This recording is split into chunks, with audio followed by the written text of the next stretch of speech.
Damian Lillard and James Harden jamming up the market a little in the NBA right now. What does that mean for the Pacers from a timing and trade perspective? How do those guys impact the blue and gold? Plus, let's look at some finance stuff to figure out what the Pacers could do next and talk about some of the team's coaching staff changes on today's Locked On Pacers podcast. You are Locked On Pacers, your daily Indiana Pacers podcast, part of the Locked On Podcast Network, your team every day.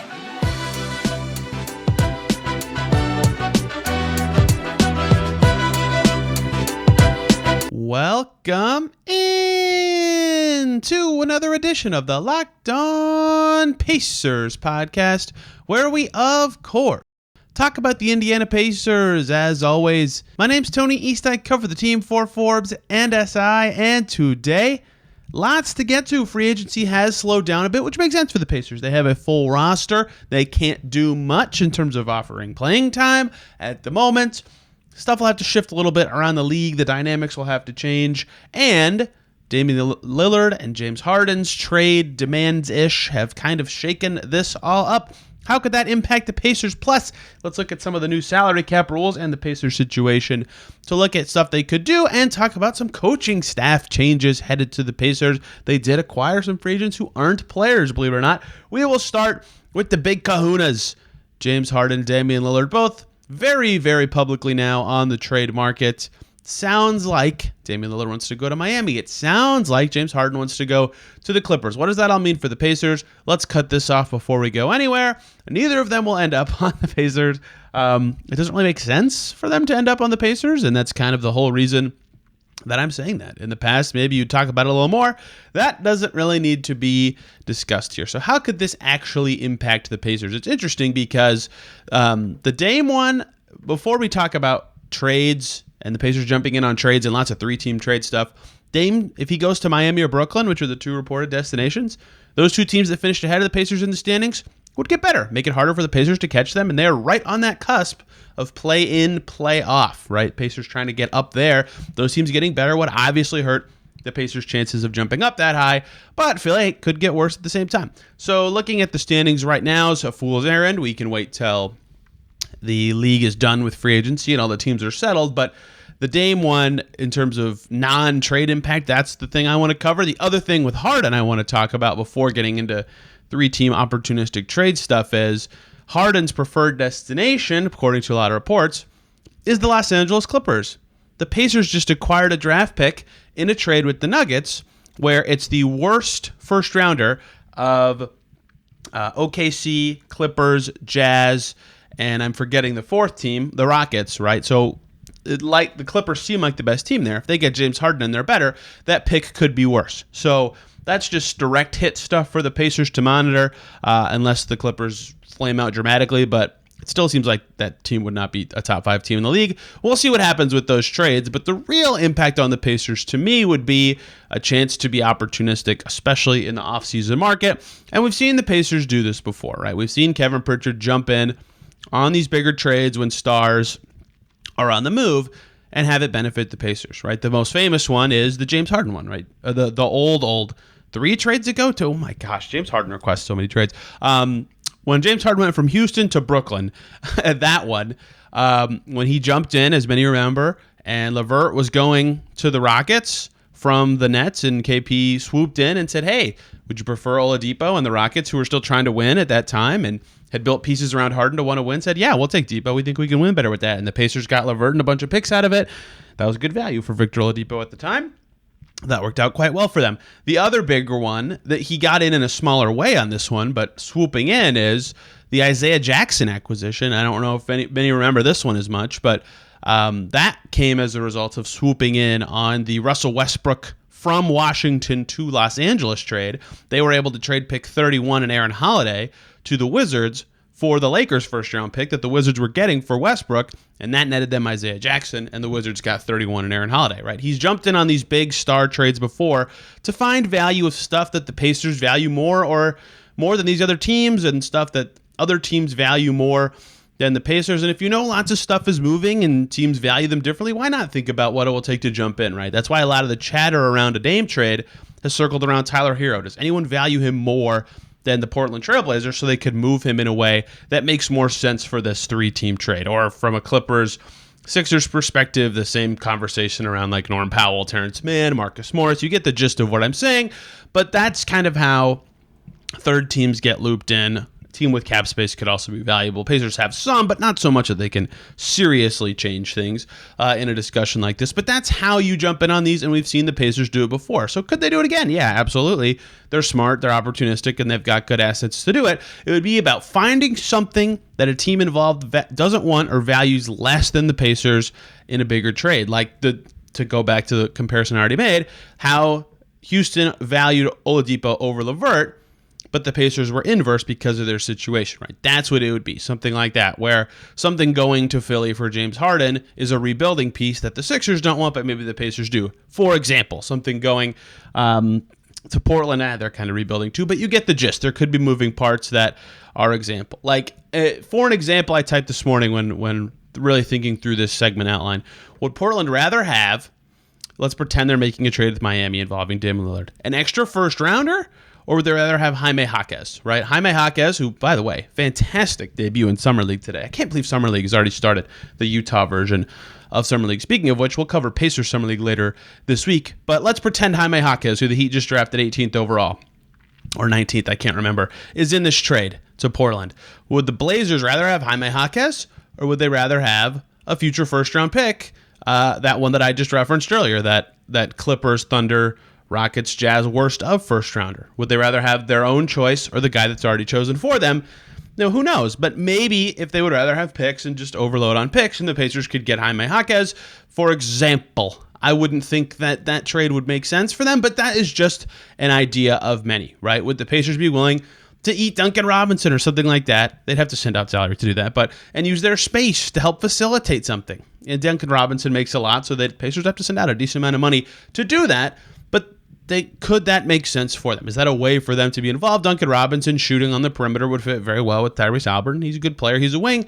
Even if he is overpaid, why not think about it, right? For example, same kind of deal with the Clippers. If they're moving Norm Powell or Marcus Morris or Robert Covington, whatever their matching salary is, Powell's got a lot of years left, but Covington and Morris don't. Could the Pacers just get them? Hey, Philly will help you in your cap crunch. Now, Philly might not be in a cap crunch if they trade away James Harden, but these are ways the Pacers can insert themselves, potentially, if they value stuff that's being moved around more than the team that would be receiving them initially. And that is how I feel like on the free agency front, the Pacers could be impacted by this stuff, is just using opportunity to jump in and make something happen, right? And like, for example, Portland, if they're going to a rebuild, they might want a young big. They don't have a lot of young centers on their team that have a ton of obvious talent going forward. Could they want a Jalen Smith or an Isaiah Jackson? Like, maybe, I don't know, but that just seems like a way that Pacers could jump in there. Or could Philly want to dump someone else if they're trying to clear money for next year or something? Who knows? There's a lot of ways this could go. I could go on with just random ideas, and it would depend on who the trade partners are. I did just focus on the Clippers and the Heat because those seem like the most commonly reported ones, but they could, in theory, go anywhere, right? But either way, if the Spurs are in for salary dump reasons, this would change, or if Brooklyn's the Dame team, or if there's a different Harden team, you get the gist. That would all change from the examples I said, but just apply those examples in a different way, with different player names. It's about finding assets that make more sense for the Pacers than the team they would be going to. And we've seen KP do it before. Wouldn't surprise me if it happened again. Although every team is probably trying to think about how they could swoop in and be of use in trades like this. We're already seeing reported third teams for Tyler Hero of a trade that hasn't even potentially happened yet. So that's just kind of how these things shake out. Now, the backside of this, like I referenced at the beginning, of either Portland or Miami getting better, or of the Clippers getting better, all those direct hits you can speculate about. Once the trade is official and a new team has James Harden or a new team has Damian Lillard, if they even happen, then that discussion becomes more interesting from a Pacers perspective. What does this mean for them, their timeline, their position in the conference? That discussion is for a later date. But as this stuff is still swirling and the NBA is kind of in slow motion, we haven't seen a ton of action. Like Mason Plumlee got signed Monday, and that was one of the only moves that actually happened. I think these trades are kind of clogging stuff up especially because a lot of the guys left are cheaper, and no one wants to give out those cheaper deals until they know where the minutes are. And the free agents don't want to sign until they know where the minutes are. So we'll see if the Pacers can get involved with those deals, but I wanted to talk about that a little bit. That was what we talked about a lot last year, too, with Kevin Durant after his trade request, for example. This is just smart, opportunistic stuff that teams end up trying to think about. Let's talk about finances. We talked about the Pacers cap situation yesterday. I want to talk about how that could influence trades that they could potentially make as they progress in the summer. And it has a little bit to do with the new CBA and how trade rules have been changed slightly in the new league year. Before we do that, though, I want to talk to you guys about PrizePicks. We're doing daily fantasy made easy. It's simple. Pick a player while they go over under on their PrizePicks projection. Will Shohei Ohtani have more or less than 5.5 strikeouts, or Mike Trout have more or less than 1.5 hits? You get the idea. You pick 2 to 6 players while they score more or less than their PrizePicks projection. You can up to 25 times your money on any entry. It's easy. It's simple to play. I love that it's just you versus the projections and not against a bunch of other people. And they have a ton of sports that you watch and enjoy. You can make your picks in 60 seconds or less on PrizePicks. It's very easy. It's fast withdrawals. It's safe. It's operational in over 30 states in Canada. And you got to try it. So download the PrizePicks app or go to PrizePicks.com to sign up and play daily fantasy sports. First-time users can receive a 100% instant deposit match up to $100 with the promo code LOCKEDON. If you deposit $100, PrizePicks will give you $100. If you deposit $50, PrizePicks will give you $50. Don't forget to enter the promo code LOCKEDON at sign up for an instant deposit match up to $100 at PrizePicks Daily Fantasy, made easy. Thank you, as always, for making Locked On Pacers your first listen today and every single day. For your second listen, Locked On Blazers, of course. Mike Richmond will have the latest on Damian Lillard wanting out. That's daunting to say, but especially for the first segment, if you want all the angles on that, Mike Richmond will have it on Locked On Blazers. A team finally maybe changing direction. Very strange to hear that. I was selfishly rooting for Dame to stick with the Blazers for his whole career, but I get it. Let's talk about the Pacers. This is a Pacers podcast, and finances and the trade market and all sorts of stuff. I alluded to this yesterday. I said it wouldn't surprise me if the Pacers aren't done or they used all of their cap space before the season. They don't have to. In fact, their cap space number right now is very interesting in the context of the new CBA, but it just wouldn't surprise me, especially given that there's 2 positions where you could say, the Pacers could theoretically use a little move at that position. So something I do a lot just to stay on top of Pacers financial where they are is just use their cap space plus random player salary on the team to figure out who could be available to take into their space. What could the Pacers do with their cap space plus the salary of one player on their team? For example, Isaiah Jackson this coming season, $2.696 million salary, $2.7 million basically, and the Pacers have basically $7.5 million in maximum cap space. So you combine those 2 numbers, and you could theoretically, for the Pacers, trade Isaiah Jackson for a player who makes about $10.2 million, slightly less, right? So is there a salary in the league of a $10.2 million player that makes sense for the Pacers, and that team might also be wanting to shed money, right? So then you go through every contract in the league. Is there one that makes sense? Is there anything? Funnily enough, the best fit of this would never happen, is Oladipo's contract. But in general, right, that exercise I find to be valuable because then I find ways that the Pacers could be creative with their space, or it helps you find guys that could be available just because of their contract situation. So I did this for a couple guys. Like, for example, they could trade Buddy Hield away for a player making $26.77 million using their space, or Daniel Tice for a player making $16.6, but I had to stop myself because I forgot about the new CBA when I started this exercise. And the new CBA, and I think this is good, has laxed trade rules for teams that are under the first tax apron. If you're under, so it used to, not that they were like really stringent before, but now the salary matching rules have been widened. So for now, for a player who makes $7.5 million to $29 million, they can be traded away for a player who makes a flat $7.5 million more than them, and that's a legal trade. That number used to only be $5 million, and it's now up to $29 million is the high band of that. That used to be below $20 million, and now also for above $29 million, they can be traded for 125% plus $250K. That used to be only plus $100K, and the $7.5 million range from 0 to that can be 200% of that salary plus $250K. That used to be 175% plus $100K. That's a lot of words. I apologize for that boringness, but it's necessary context to say it's the range of salaries that can be traded if both teams are under the first tax apron is bigger. And a key part of that range I just described is that $7.5 million just happens to be A, where a band starts, and B, the flat $7.5 million is how much a team can take in or send out for a player making between $7.5 million and $29 million. So for anyone who makes $7.5 million on the Pacers, trading them for a player that the Pacers could bring into their cap space could also just be a legal salary matching trade. So that would not be smart for the Pacers to do. Instead, they should use their space first and then do that trade. So I just said a lot of stuff that may or may not have made sense, but all of it to say, the only way to do what I just described, where you look at the Pacers cap space as a productive way for them to make a trade or get assets out of a trade, they would need to look for the players on their team who they would be looking to move who make less than $7.5 million. And if they aren't doing that, then they have to think about consolidation, because that's where this could change, namely because, for example, a Hield Tice combo is over that $29 million threshold. I'm not saying they should or shouldn't trade any player, but just looking at the finances, the two names that stand out in that lower band would be the bigs, right? Isaiah Jackson and Jalen Smith. So those two could be traded for a player making their salary plus the rest of the Pacers cap space to bring in a player to fill the Pacers space, or someone who fits better, or just helping another team with their finances to get Pacers assets. That was a lot of words and potentially a lot to explain, but that's how you find out, for example, that Jalen Smith plus the Pacers space is $12.5 million that the Pacers could bring in from a different team, and then you figure out that, like, Kelly Olynyk is a player who's kind of good in that range. For example, Isaiah Jackson, I said earlier, the numbers are a little different, but like, let's pretend Robert Covington is involved in this Clippers Philly thing that could happen.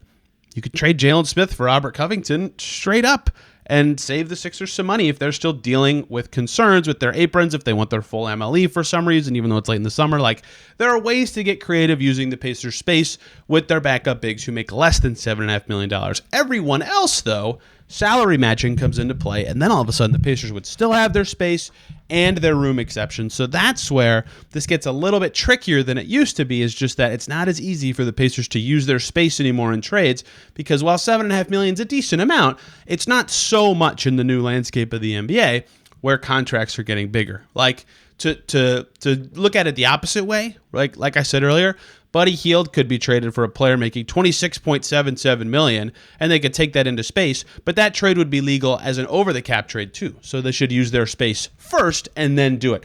For example, that was a lot of words. I hope that made some sense, but in looking at trades, I found that to be a valuable exercise to figure this out, and that made me think one of two things. Either one, if the Pacers do a trade to break up a logjam in the big spots, it could be that those lower salary players have some difference of value because of that. Or two, if the Pacers are going to make another trade, consolidation seems plausible, just because that would open up space in a roster spot that could allow the Pacers to do more stuff that might make sense. But they still have a lot of resources, right? They have that room exception that's about $7.7 million. They have the rest of their cap space, right? They still could have moves to make. And so that was a lot of wordiness about the salary cap and trades and taking guys into space.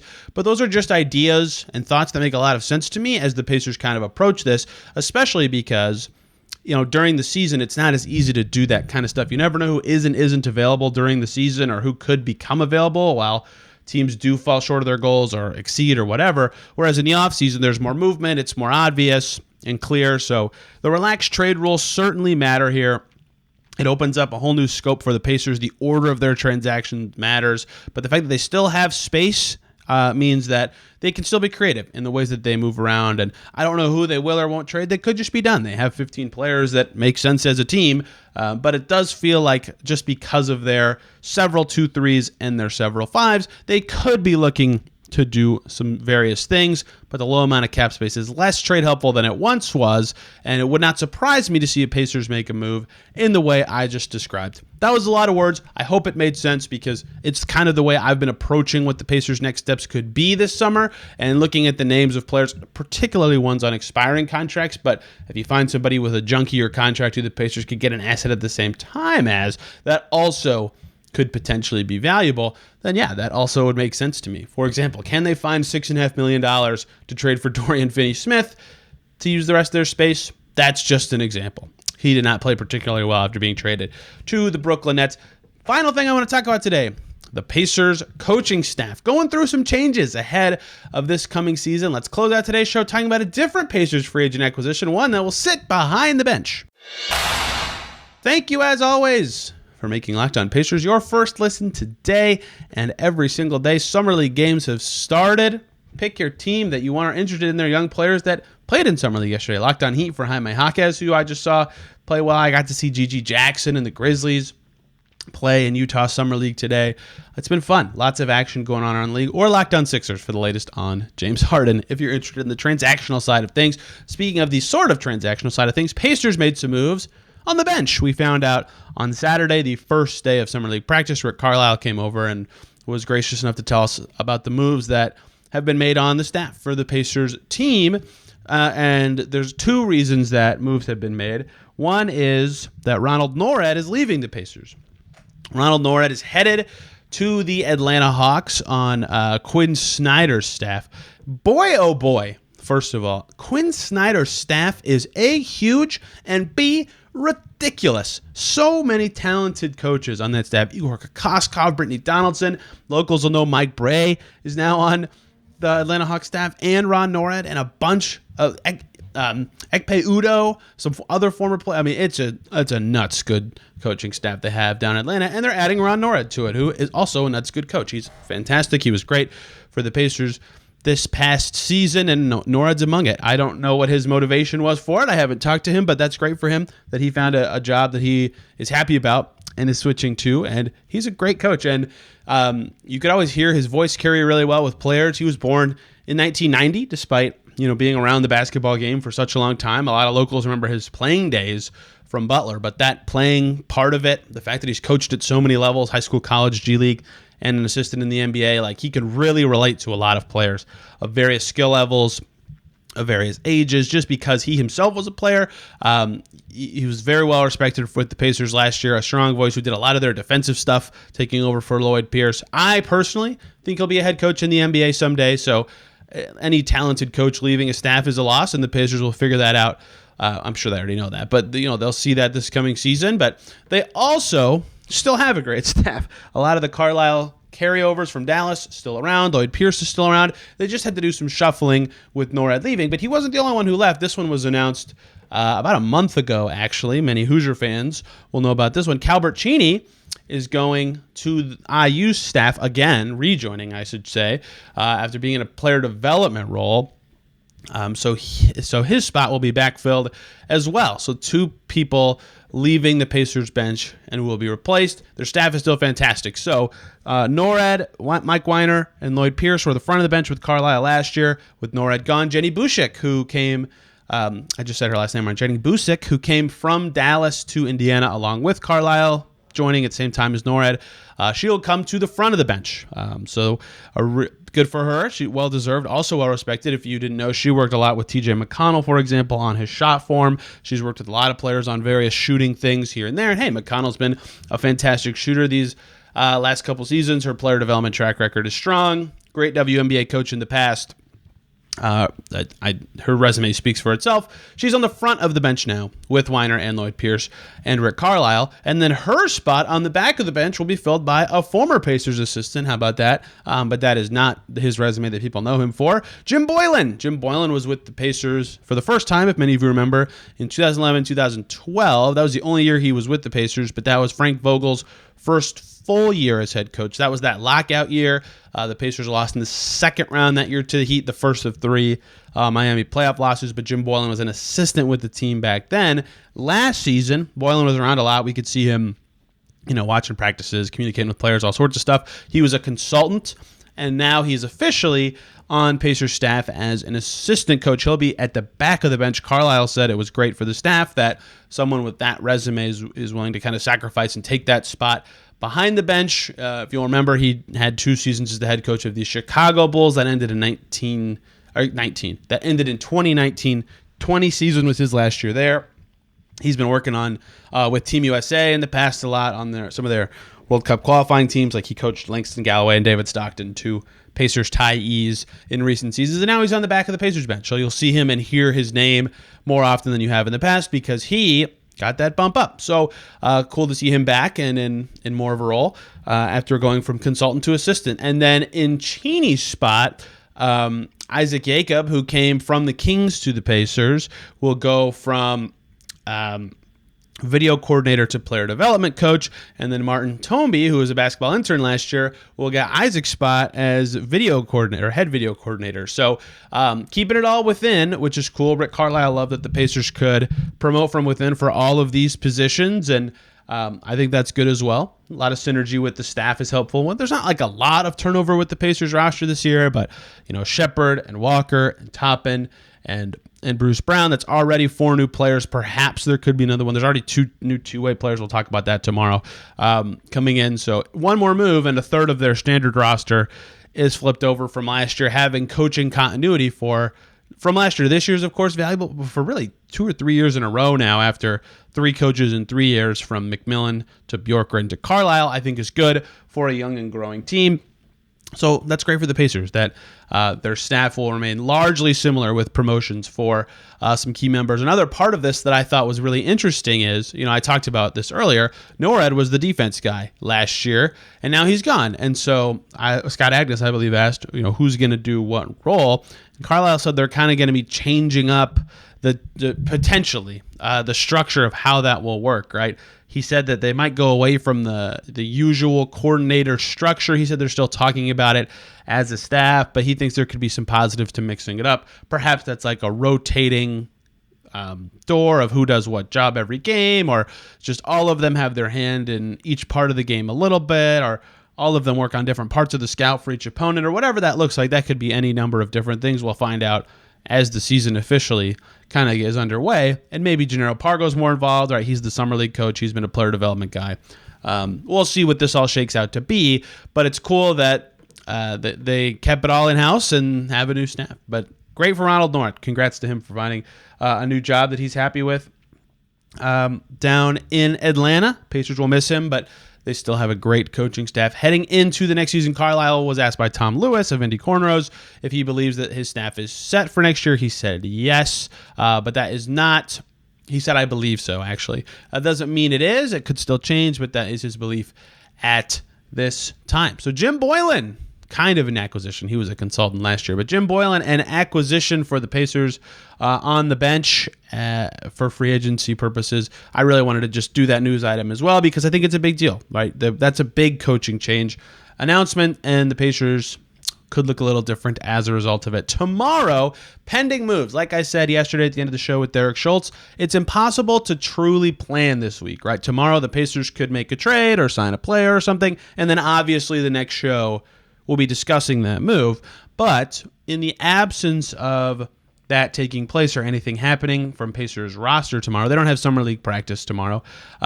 Then on Wednesday's show, we'll have Alex Wolf from Locked On Knicks and Ryan Blackburn from Mile High Sports come on to talk about the Pacers' new guys. 10 minutes on Bruce Brown, 10 minutes on Obi Toppin, and then the third segment will be about the Pacers' new two-way guys. They officially signed Oscar Tshiebwe and Isaiah Wong. So that would be that show. Kevin Bowen will join us later this week to talk about, again, we'll see if any moves happen. If not, the new look Pacers. And then Friday, pending moves again. This is as much planning as I can do this week. Hopefully by Friday, if nothing has happened, a summer league preview. Pacers summer league roster is moving. They've had some practices. We've gotten to talk to some of the new guys. It'll be cool to see that team. I love summer league, and I will be out there in Vegas, and there's a chance that my credentialing is through this podcast. So you could, some of you who watch on YouTube could get some exclusive video content there. We will see how that all shakes out, but excited for all that and the rest of the week here as free agency progresses. But of course, all those shows could pivot. The topics could change if the Pacers make a move or do anything. We'll see. The league appears to be in a bit of a holding pattern as Lillard and Harden figure out their next steps. Thank you guys so much for listening today. As you know, free and available on all platforms every single day, every single weekday here at Locked On Pacers. I'm on Twitter at Tony R. East for the time being that app still actually works. This podcast is at Locked On Pacers. Hope everybody has a fantastic 4th, has a lot of fun, and does some safe stuff. We will see you tomorrow.